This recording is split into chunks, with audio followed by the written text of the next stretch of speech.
In this video, I will show you how to enable Steam Overlay.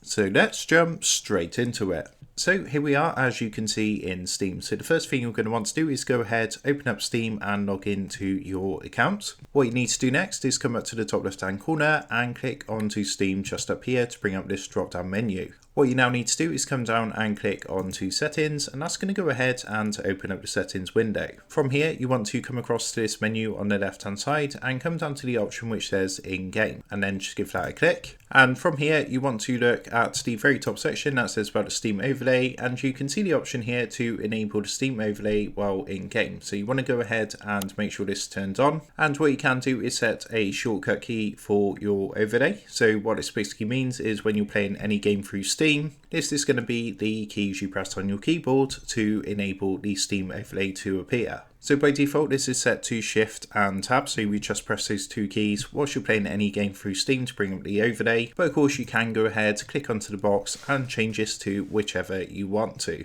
So that is how to enable overlay in Steam. With that being said, I hope this tutorial did help you out today. And if this did help you out, I would really appreciate it if you was to consider dropping down below the video, leaving a like, and also subscribing to the channel. With that being said, I just want to take a minute to thank you guys for watching this quick tutorial, and I will see you in the next video.